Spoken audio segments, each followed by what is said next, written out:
Candice Curry's life is one of those where you wonder, how could it possibly be real? By the time she was in second grade, she was taught about every illegal drug imaginable and could even identify cocaine. Abandoned with her brother in a house for 2 weeks, they lived off of turkey and Pop-Tarts. She moved 17 times before graduating high school. She was raped, made to feel worthless, and yet today she says she has finally found her worth in a higher power. Welcome, Candice. Thank you. Wow.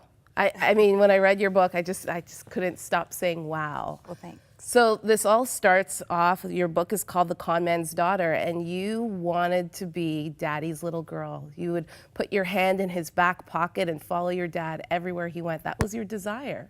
Oh, yeah. I mean, I think it's many girls' desire to be Daddy's little girl, but as a little girl, I saw my dad as, you know, like just giant and charismatic and just the end-all, be-all, you know? And so my desperation to just have him cherish me in a way that no one else did was overwhelming for me.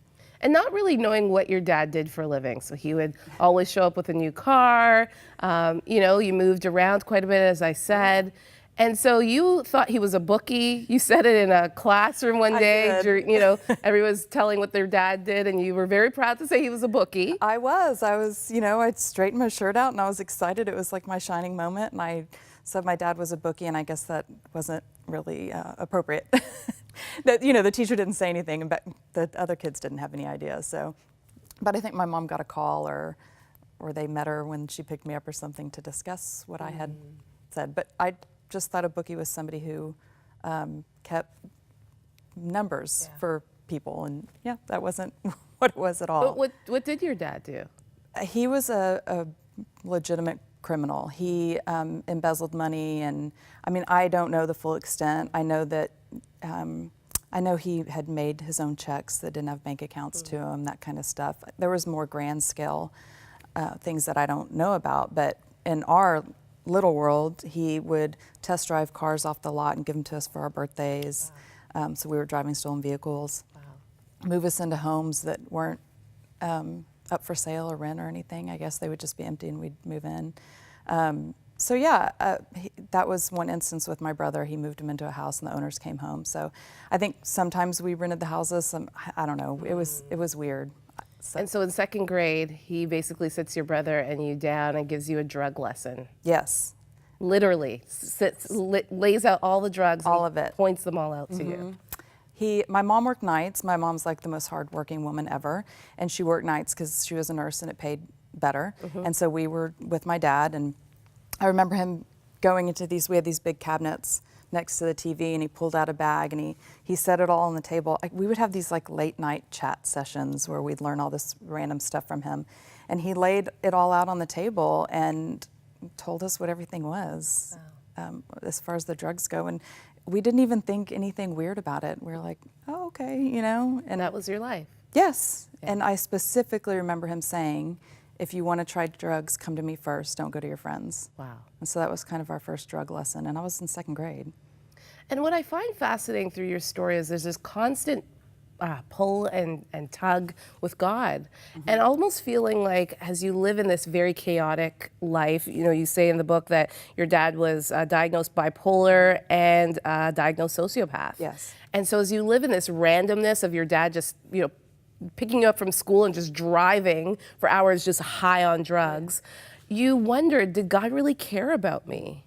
Yeah, I think for most of my childhood, if there was a God, he only liked the good people. You know, the people that were dressed well, that had their lives together, whose parents cherished them, that did good deeds, all that kind of stuff. I didn't understand God's love on any level. And so I secretly desired to be more like the people God loved, but knew it was kind of unattainable for me.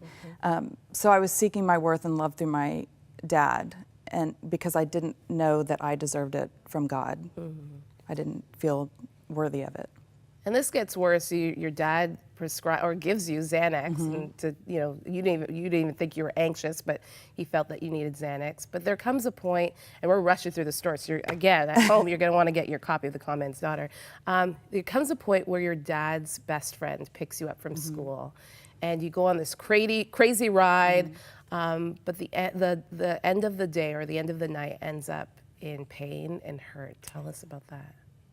Yes, I was 16 and he started giving me Xanax, and I have no idea why, but they were just filled in the bottom of my purse. And he introduced me to his best friend, who became a normal person in my life, would pick me up all the time, and I don't know why, but take me to lunch, that kind of stuff. And then we had a wild day, and my dad had sent him to school to pick me up. We drove to the lake and back, and he ended up sinning against me at the end of the night. And I didn't know back then what it was, because I felt I was at fault. He did. But I felt that I had gotten in the car with him. I had gone back to his place with him. I was 16, you know, he was an adult. And so I felt that I was in the wrong. I felt that I didn't know that's what it was. I didn't know it was rape then. I just thought I had messed up really bad, you know, and that I was going to be in trouble for being where I was. Now that I have a teenage daughter, now I get it. It took me years to realize what had happened. I just always thought I had done something wrong. And I think that's a problem with us in general when this happens, that we feel at fault when we're not. And there's a huge shame put on you for it, shame and fear.